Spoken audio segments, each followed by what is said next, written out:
Well, good morning and happy Easter. Man, y'all can do better than that. Come on. Y'all weren't the early crowd. I know it feels early for some of you 11 o'clock folks normally, but let's do that again. Good morning. Better, yes. Well, it's great seeing all of you here on this Easter Sunday morning. And you guys, I have to say, you look great. All these bright pastel colors and all dressed up. And I always love Easter Sunday. And this is just the little bit older parent in me, because those of you with littles, you bring them in here and they're all on this candy sugar high. That's always fun. Yeah. And so you had to fight with them all the way to church. And then now you get to go and dump them on volunteers for an hour. So that's always fun, which I did that as well. So it's always a good time for sure on Sunday and Easter Sunday specifically. But if you're our guest here this morning, my name's Jonathan Dunn. I'm one of the pastors here. And on behalf of our church and everyone that calls this place their home, we want to welcome you. We thank you for being here today on such a big day. Now, this morning, I feel that God has led me to share something with you that I pray will bring a greater sense of hope and encouragement and joy to your life as you leave our time together. And I'll share this by getting into telling you one of my favorite movies from my childhood. And this was a movie, as I grew up, that the reason why I liked it so much, in part, was because it took two of my favorite actors. One that I looked up to as a hero of sorts, and another one that I looked up for another reason, and that was I thought he was one of the funniest people on the planet. And they paired them together in a movie. And the name of the movie was Twins. The movie Twins. Now, how many of you saw this movie? Any of you seen this movie? Okay, quite a few of you. Now, for the rest of you that haven't seen it, this picture, I think, tells you everything you need to know about it. Because when you take the big, muscly Arnold Schwarzenegger and you pair him up with the tiny Danny DeVito, and they are twin brothers, you're just going to get a lot of laughs. And so if you haven't seen it, I would highly recommend you seeing that. But keep in mind the rating, because I'm not sure, I can't remember what that was, okay, for all you younger ones. But this is a movie that after I saw it, ever since then, I think maybe subconsciously, I just saw these two dudes like a duo, like twins. And so whenever they would appear and give awards out together on a stage, I wanted to watch what they said and what they did. Whenever they were in interviews, I think they were in another movie together, I always just wanted to see the chemistry between these guys, so I would tune in. Well, a couple of years ago, I stumbled upon an interview between the two of them, but what was unique about this interview was that Danny DeVito interviewed Arnold. And which means, and you can count on this, Danny is going to bring the laughs, and then Arnold is going to bring the hot takes and the controversial statements. It seems like the older this man gets, he just says whatever, okay? He does. And so as I was reading through the interview, I got to this point where I began to read it, and I was drawn into it because they switched to a very serious subject. And it's a subject that I identify with, and my bet is each of you do as well. And the way they got to it was Danny asked Arnold a question. And I want to show you the question he asked him. He asked him, what's in the future for us? What do you think in terms of our species? Are we going to last? Tell me, oh great leader. Now, DeVito, in his comical way, looked at Arnold and in so many words was saying, oh, great leader, give us your pearls of wisdom and tell us the future of humanity. And what we're going to look at is part of what Arnold said back to him in the dialogue they had, but I want to go ahead and preface what we're about to look at by telling you that if you were to go and read this for yourself, it's not going to match up word for word with what I'm reading. The reason why is I had to clean up the language a bit for Easter Sunday at church, okay? Especially for those in here. It was, a little salty language. But this is what Arnold said back to him as he asked him this question. He said, it reminds me of Howard Stern's question to me. Tell me, Governor, what happens to us when we die? I said, nothing. You're 6 feet under. Anyone that tells you something else is a stinking liar. DeVito, you don't know? Look at this. I said, we don't know what happens with the soul and all the spiritual stuff that I'm not an expert in, but I know that the body, as we see each other now, we will never see each other again like that. And then DeVito just chimed in and said, we deteriorate. And then he went on to say, except in some fantasy. When people talk about, I will see them again in heaven, it sounds so good, but the reality is that we won't see each other again after we're gone. That's the sad part. I know people feel comfortable with death, but I don't. So as DeVito lobbed this question, this softball question up to Arnold, this is what Arnold did with it. He didn't pull any punches, and what he said in speaking to the future of humanity is he referenced what has happened in history and past up to now, and that is we are born, we live, we die, we're buried, we deteriorate, lights out, that's it. That's the way he sees it. It's materialistic, that's it. And then he went on to add his 2 cents on heaven. The way he sees heaven is that all this heaven talk is pure fantasy, that it's just make-believe. And what he was saying, or as he was saying it, you can read between the lines his tone. It's as if he believes that anyone that believes that type of stuff, that they're to be pitied. As if, yeah, you can live in that make-believe world, but I'm not. I'm not going to do that. Now, he goes on and he says something else. This is pretty interesting. He said, I will flip and miss the heck out of everything. Now, y'all can tell I edited that one, okay? I will flip and miss the heck out of everything. Those are some church words. To sit with you here that will one day be gone, and to have fun and go to the gym and to pump up and to ride my bike on the beach and to travel around to see interesting things all over the world. What the heck? And then DeVito said, life is the best. So for Arnold, at this point, he begins to open up his heart more. He begins to speak not just about his beliefs about life and death and all those things in heaven. Now he starts to talk about from the guts how he feels about it. And you can tell that he sees death as the great intruder that enters into our lives, that robs us and robs him specifically of these moments, like chopping it up with his buddy Danny, or riding his bike, or pumping weights, which is amazing at 78 years of age, isn't it? He's still just in there pumping weights like he used to when he was 20-something. To going and seeing sunsets, to traveling, to just enjoying life. That for him, he's very saddened, he's grieved, he's angered, he's frustrated by the reality of death. And then he goes on and he says this. I tell you, there's someone that mixed up this whole thing. Think about it. Who can we blame? You mean that we don't live forever? Yeah, that we have to die. That's tough, man. I don't know what the deal is, but in any case, it's a reality. And it truly ticks me off. You don't want to die? No, what the heck? What kind of deal is that? When you take in what Arnold shared with his buddy Danny, what you see is that this man, just in spilling his guts, believes that death is the great enemy. And he doesn't know what to do with it. And what's fascinating is that I was reading this, I began to reflect on a statement that was written in the scriptures thousands of years ago by one of the kings of Israel when he reflected on life. And this statement, I believe, really helps us better understand what Arnold was feeling as he was expressing all of these thoughts. And the statement is found in Ecclesiastes chapter 3, verse 11. And this is what King Solomon wrote. He has put eternity into man's heart. God has put eternity into man's heart. Solomon wrote this during a time where he himself was battling with all these things in life, the questions about life, the purpose of life, death, all the cycles of life. And in the midst of all of his personal struggles, God spoke to him and said, here's what you need to know, Solomon, that when I created you and programmed your heart with eternity in it. Meaning that when God created us, he created us not to die, but to live. And so what Arnold is going through as he's processing through this is in his heart, he innately knows that he was not created to die, that he was created to live forever. And so in his heart, he's rejecting death, but what he's frustrated by is that his body can't reject death. He can't stop it. That he has lived long enough to know that with all of his determination and all of his muscle and all of his grit that took him to the top of the bodybuilding world, took him to the top in acting, took him to some level in governing, okay? I'm not sure how he did on that job. But in all of these things, what Arnold is saying is that death is the one thing he cannot defeat. And he is so broken over it.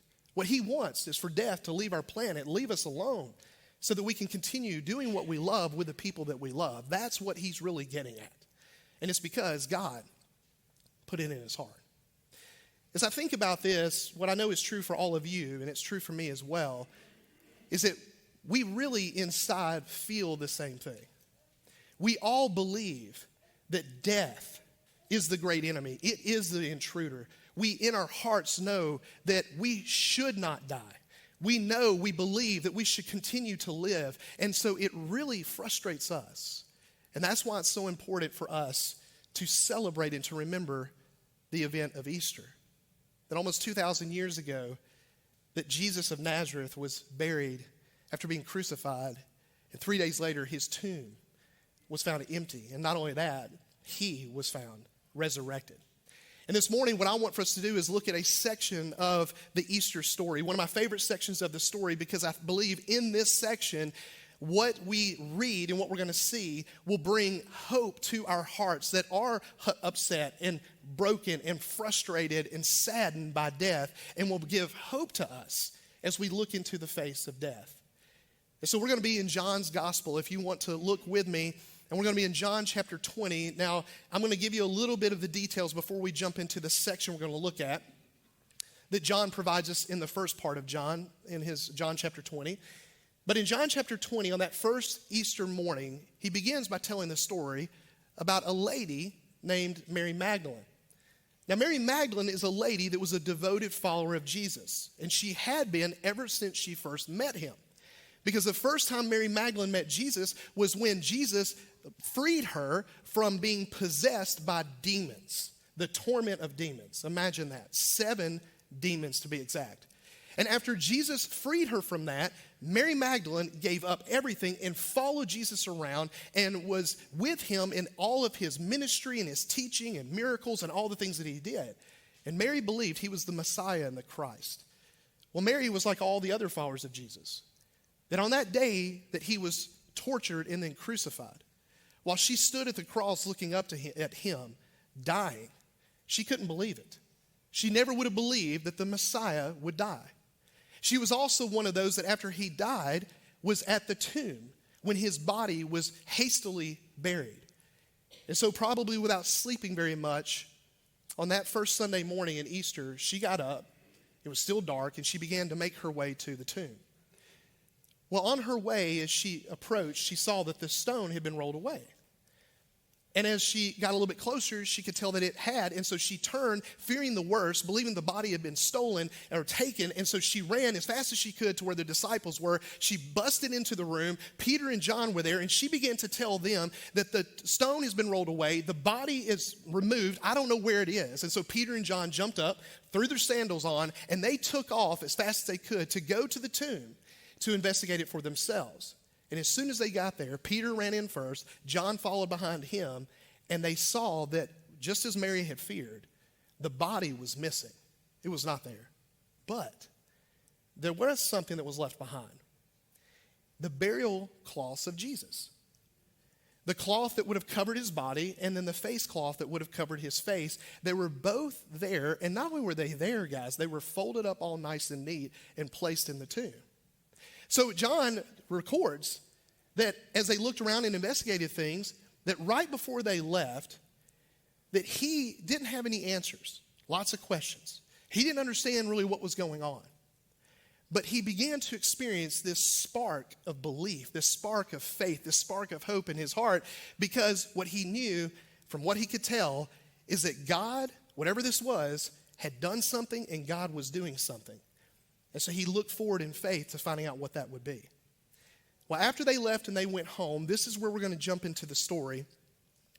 In John chapter 20, verse 11, and this is what he tells us in verse 11. He said, "But Mary stood outside the tomb crying. As she was crying, she stooped to look into the tomb."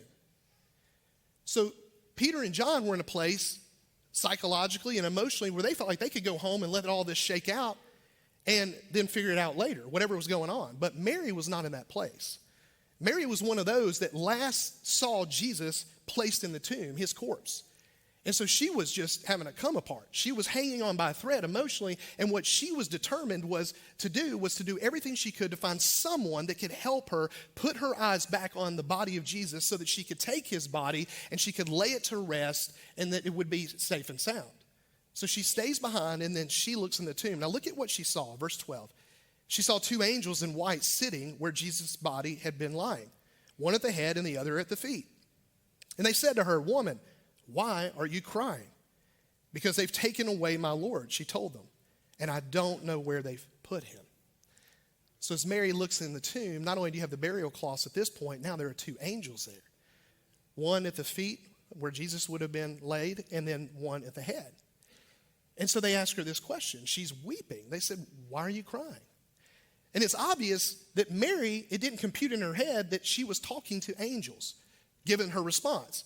Because if you're talking to angels and they're asking you questions, then you in turn ask them questions. Say, "Where's this body?" You guys know. But she was so overwhelmed by her grief that she just said to them, "Someone's taking his body. I don't know where his body is." She didn't even recognize she was speaking. So after this, John continues in telling us what happened next. Verse 14, having said this, she turned around and saw Jesus standing there, but she did not know it was Jesus. "Woman," Jesus said to her, "why are you crying? Who is it that you're seeking?" Supposing he was the gardener, she replied, "Sir, if you have carried him away, tell me where you put him, and I will take him away." This is really great. So after Mary has this little discussion with two dudes in the tomb, which were of no help to her, she turns to go find someone that would help her find the body of Jesus. And standing in front of her is Jesus himself, although she doesn't recognize him. Why? Because again, she was grieving, and also she never would have expected to see him resurrected or see him physically. She thought she would see a corpse if she saw Jesus. So she looks at him, she thinks he's the gardener. He asked her, "Why are you grieving? Who is it that you're seeking?" And then she went on to say something. This is really kind of funny when you think about it. She said to him, "I'm looking for your dead body.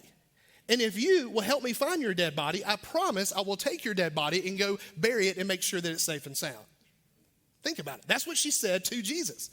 And so then she turns away from him. She's about to walk off again. And this is where Jesus reveals himself to her in verse 16. Jesus said to her, "Mary." And turning around, she said to him in Aramaic, "Rabboni," which means teacher. "Don't cling to me," Jesus told her, "since I have not yet ascended to the Father, but go to my brothers and tell them that I'm ascending to my Father and your Father, to my God and your God." And Mary Magdalene went and announced to the disciples, "I have seen the Lord." And she told them what he had said to her. So as Mary turned to walk off to find someone else to help her, because the gardener wasn't of much help either, at least she thought he wasn't going to be, with one word, Jesus stopped her. He said her name. And it was in that moment, hearing her name, in his voice, it came together, Jesus. And so she turned, she said, "Teacher." And then Jesus immediately said, "Now, Mary, do not cling to me. I have not ascended to the Father, but here is my assignment for you." And what he told her she was to do was to go and tell his brothers, the disciples, that he was going to ascend to his Father and their Father, his God and their God. And so Mary left, and she went back to the home where the disciples were. And this time when she busted through the door, she didn't bust through saying, "I don't know where the body is." This time she busted through the door saying, "I've seen the Lord." And they believed her, because this was a lady that would have never left that tomb or never left the garden without trying to find the body. And she came through, and she was filled with joy and filled with happiness. And then she began to pass on to them what Jesus told her to tell them. The message was, he is preparing to ascend to his Father and your Father, his God and your God. And there's no doubt that they were encouraged, that they were excited, they celebrated, and they also longed to see Jesus face to face for themselves. Now, I'll tell you the reason why this story is so helpful and so encouraging. When we think about this ache that we have in our hearts around death, that is an ache because we're programmed for eternity. We believe that death should not be.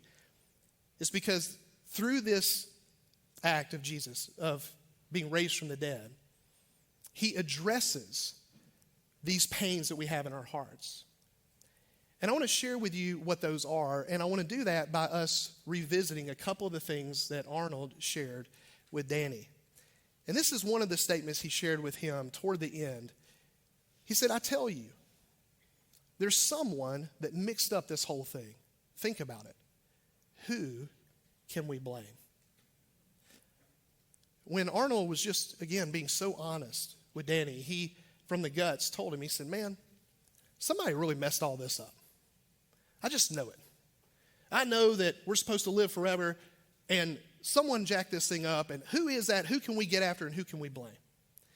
What Arnold doesn't realize is that the person he can blame is the person he looks at in the mirror every day when he fixes his hair and he brushes his teeth and he fixes his nice beard that he has. It's himself. And the same is true for all of us. Who is to blame for death? Who is to blame for all of this happening? It's us. It's our sin. And what Arnold doesn't realize is that the only one that can fix this is the one that is blameless, the one that is sinless, that who can come into this world and to rescue all of us by paying the price for our sin. Because that is the predicament that we're all in. Those of us, all of us are sinners. And it's through our sin we have caused this mess where death is the consequence of sin. And none of us, no matter how famous we are, how brilliant we are, how much money we are, none of us can defeat death. And so that's why we need someone to come and rescue us. And that's what's so amazing with what Jesus shared with Mary after she recognized who he was. When Jesus told Mary, you need to go and tell my brothers that I'm ascending to the Father, that I'm ascending to my Father and my God and their God. What Jesus was telling her was something that he had spoken to her as well as all the disciples and all those that followed him throughout his entire ministry. What he was telling them is that he had fulfilled his mission. And the mission that he had when he came to this earth was to live the perfect sinless life, to lay it down on that cross, and to atone or pay for our sins so that we can be forgiven and so that this relationship we were created to have for all of eternity with our Father in heaven as children of his, that it could be reconciled and restored through him. And so that's what Jesus was saying is, hey, go tell my brothers, that was the first hint, that I did it. That he is now their dad. He is now their God. He is your God. That you have been healed in this relationship. And see, that's the thing that Arnold doesn't realize. What Arnold doesn't realize is that the ache in our heart for eternity, yes, it's about death and living forever, but first and foremost, it's an ache for this relationship that we were created to have with our God in the heavens, where you experience him as Heavenly Father and he relates to you as a son or a daughter of his. And apart from Jesus dying on that cross, it would have never been possible because we are the ones to blame. And we can't fix it, but Jesus did it for us. But there's something else that Arnold said as well that really caught my attention. It probably caught many of yours as well. And this is what he said, and this is me just pulling it all together. He said, we don't know what happens with the soul and all this spiritual stuff that I'm not an expert in, but I know that the body, as we see each other now, we will never see each other again like that. The reality is that we won't see each other again after we're gone. That's the sad part. I will flip and miss the heck out of everything. To sit with you here, that will one day be gone. And to have fun and to go to the gym and to pump up and to ride my bike on the beach and to travel around to see interesting things all over the world. What the heck? What he was expressing here was that death is going to take away all these fun things that he enjoys. He enjoys being with people he loves, like little Danny. He enjoys laughing it up. He enjoys riding his bike, lifting weights. He enjoys all those things. And what he is saying is that I know for certain that this will never happen again. This is impossible. We die, it's over, game over. It never happens again. But what he doesn't realize is that he's wrong. Because what Jesus said after he was resurrected in between that time, for those 40 days and before he ascended into the heavens, is he told his disciples that he was going away for a period of time to prepare a place for them, but he promised also that he was going to come back a second time. And when Jesus comes back this second time, he's coming back not to pay the penalty for sin. He's already done that. He's established this relationship we have with God right here, right now, for those that believe in Jesus, where we know him as Father. But he is coming back the second time to undo death. He's coming back the second time to make our graves look like his grave, empty.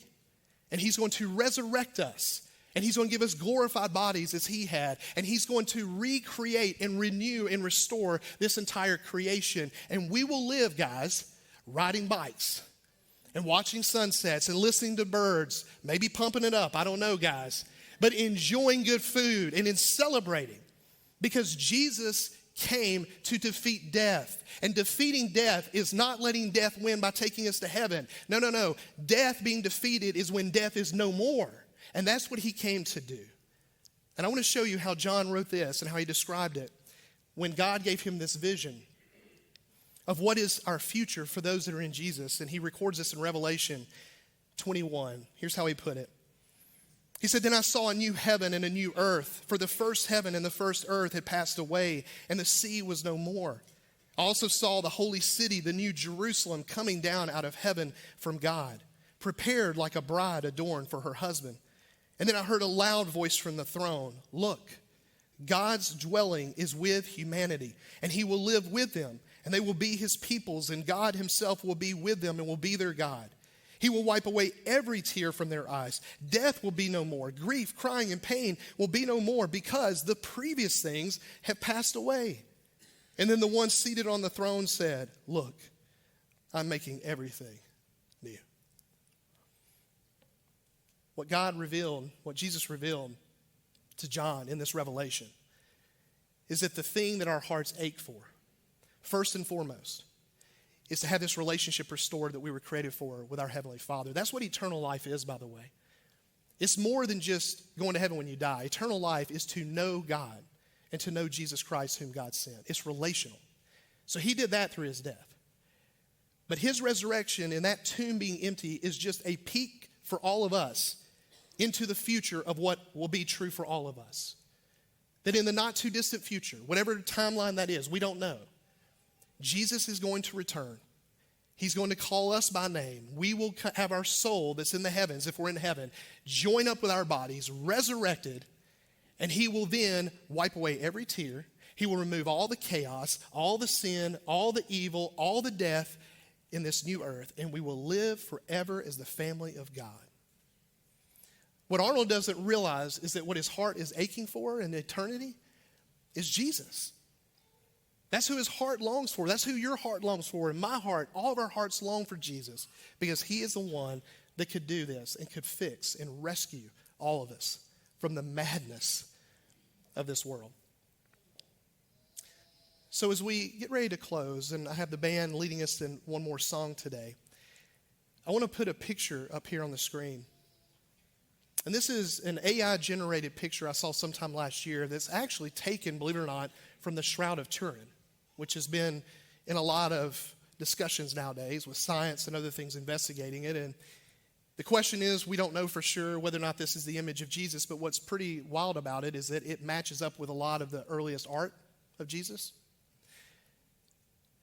But all that, and with all that in mind, my question is, when you look at this picture, when you think of Jesus, do you know him? And even beyond that, do you see that you need him? Because there's a lot of people today that have grown up in the South especially, or in just Western culture, that have heard the stories, heard the verses. They put their Christians on their bio with a little cross Bible or whatever, and prayer hands, whatever. And they say they're a Christian. But I can tell you, as someone that for the first 20 years of my life, as a preacher's kid, I did not know Jesus. I knew about him. I did not know him.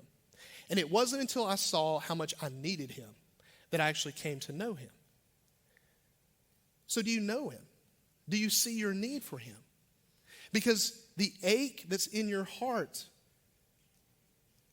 that is sparked from this relationship you miss with God, or death being a part of our reality, he is the one that came to address all of that and to heal us and to heal our world. And so if you don't know him, but today you sense that the Spirit of God is stirring inside of you, possibly for the first time, you may hear him saying to you, like Mary heard him say audibly, your name. You may be experiencing something like that where he is speaking directly to you. What he wants for you to do is to turn to him and say, Lord, I need you, and give your life to him.